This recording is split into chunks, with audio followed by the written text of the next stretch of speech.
Gente boa e bonita, boa noite, boa tarde ou bom dia. Vamos encerrar o conteúdo de diversidade cultural, mas antes vamos recapitular o que vimos até agora.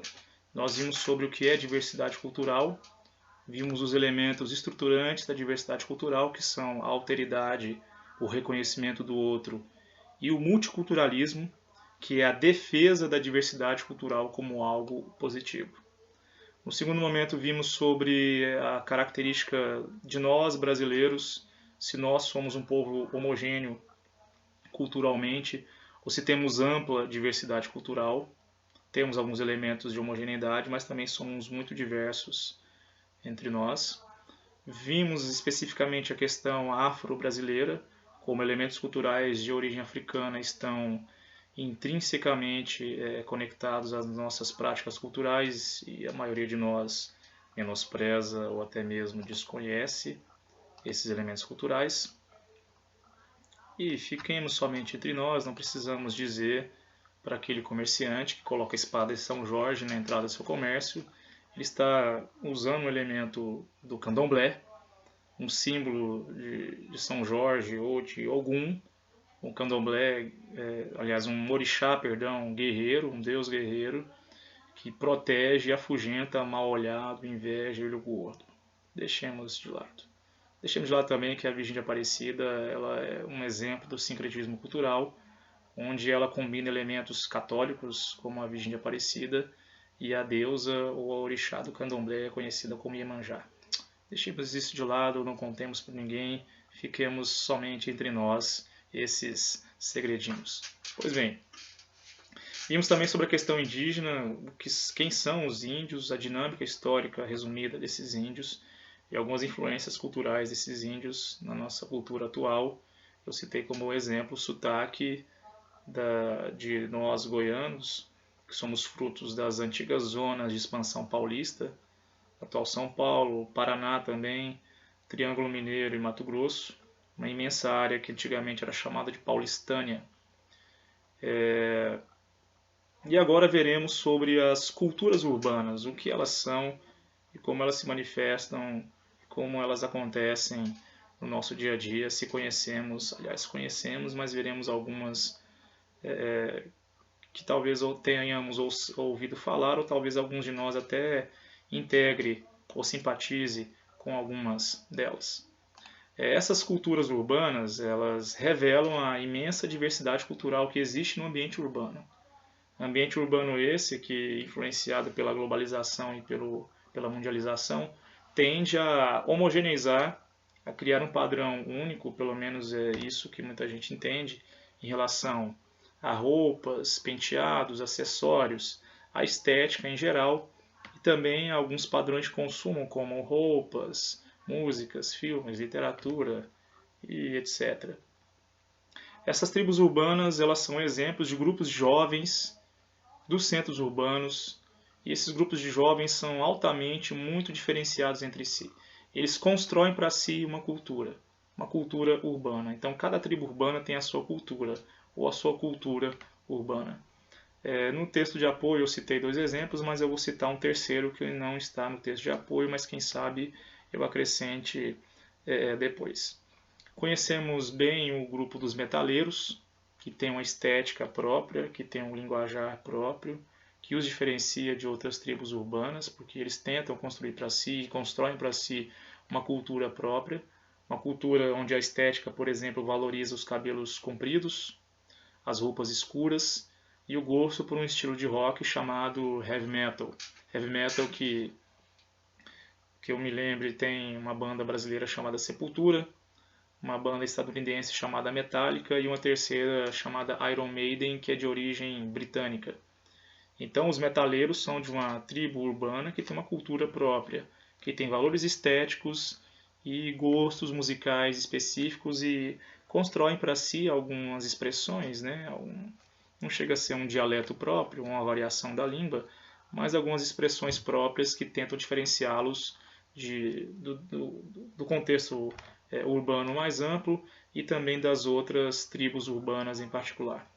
Temos também os skatistas brasileiros que, se eu não tiver muito velho ou defasado, e de skatistas brasileiros que gostam muito de Charlie Brown, porque o falecido vocalista, o Chorão, ele era um skatista, ele se via como integrante da tribo urbana dos skatistas, inclusive bancava do dinheiro dele, bolso dele, alguns parques que tinham pistas de skate para que garotos pudessem se reunir, porque o ambiente urbano ele infelizmente atrapalha essas práticas de skatistas e que esses jovens pudessem praticar o skate lá.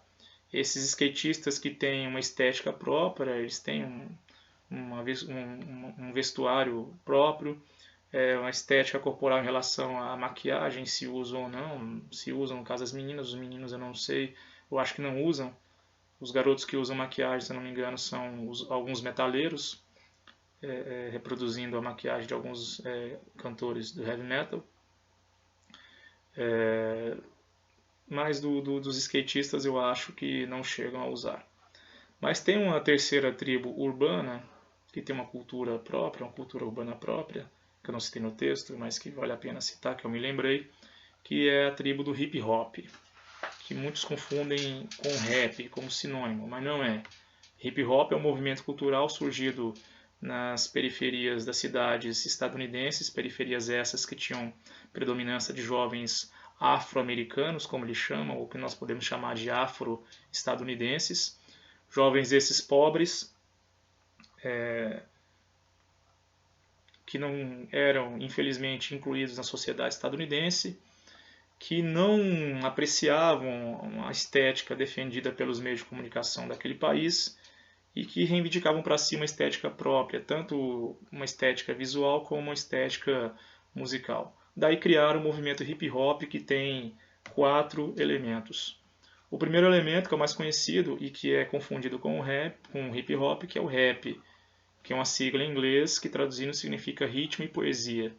Porque o rap, como música, ele se assemelha a algo que nós chamamos de poema cantado, ou ele é uma música praticamente declamada.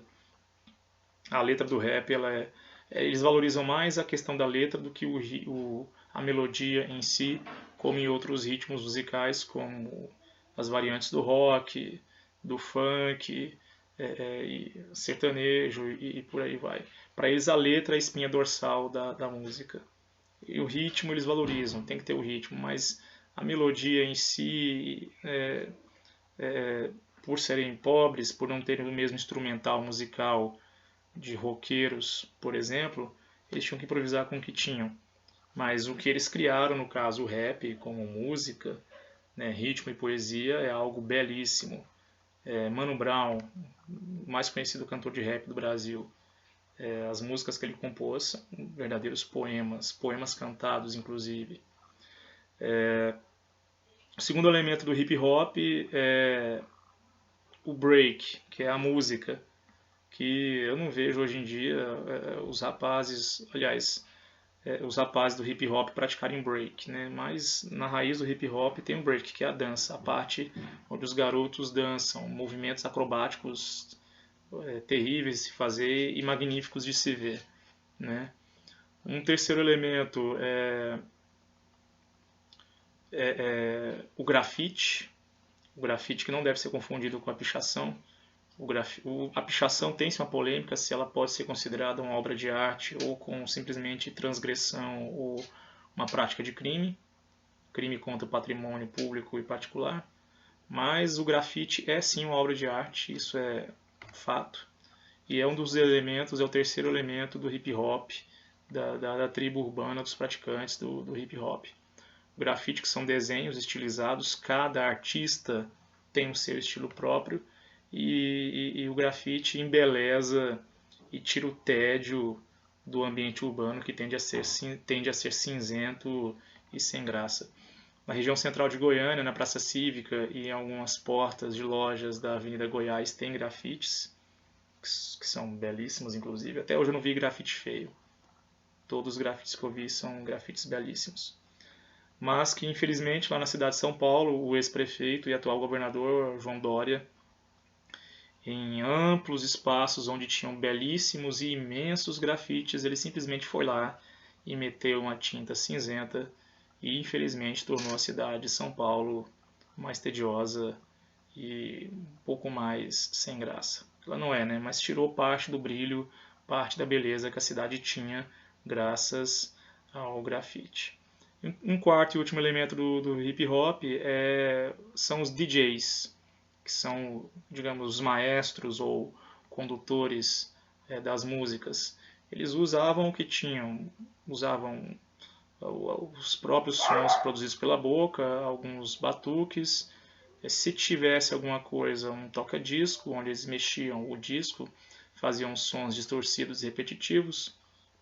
E alguns depois colocavam sintetizadores, alguns uma guitarrinha e no máximo só. Interessante que esses estilos musicais dessas tribos urbanas têm relação direta com a classe social dos integrantes dessas tribos urbanas. Então, o metaleiro é um cara que tem dinheiro ou tenta se estilizar de acordo com os demais metaleiros que gostam do heavy metal. Eles têm uma vestimenta própria que nem sempre é tão barata assim. O pessoal do hip hop, a maioria tende a ser, aqui no caso brasileiro, onde o hip hop chegou no final dos anos 80 e início dos 90, jovens negros das grandes cidades de periferia, jovens humildes que não têm dinheiro para comprar certo estilo de roupa ou instrumentos musicais e usam aquilo que têm para praticar suas músicas. Alguns grupos de hip hop mais conhecidos pegam fragmentos de músicas conhecidas de qualquer estilo musical, usam esse fragmento dessa música conhecida como um tipo de refrão ou espinha dorsal da música, mas ao redor desse trecho de uma música conhecida eles constroem versos próprios deles, que podem muitas vezes ser tanto de improviso como também registrados em forma de composição e depois amplamente divulgados para quem quiser ver e ouvir. E vale a pena ver e ouvir as manifestações da tribo urbana do hip hop, como também vale da tribo urbana dos metaleiros, dos skatistas, dos emotion hardcore, que infelizmente parece ser uma espécie em extinção. Nunca mais vi os praticantes do emo, um tipo de música que há 10 anos atrás era muito difundido, causava até enjoo, mas que merecia respeito e ter a sua legitimidade respeitada. O importante é que nós valorizemos a diversidade cultural, no caso específico das tribos urbanas e no contexto geral da sociedade brasileira. Não sejamos etnocêntricos nem preconceituosos. Tentemos ver essa diversidade como algo positivo, algo como que nós podemos contribuir para o mundo. Respeitemos as tribos urbanas, os seus elementos em particular, e antes de vê-los com o nariz torto ou dizermos a coisas desagradáveis, tentemos entender a lógica interna desses grupos. Façamos um exercício antropológico que nós íamos chamado de relativismo cultural, ou seja, nos colocarmos no lugar do outro, tentarmos ver com os olhos desse outro e tentarmos ouvir com os ouvidos dessa outra pessoa, desse praticante, dessa outra cultura. Pois bem, gente boa, gente bonita, encerramos a nossa rodada de diversidade cultural. Nos próximos dias veremos sobre outros temas também interessantes. Então, aquele abraço, vida longa e próspera. Tchau.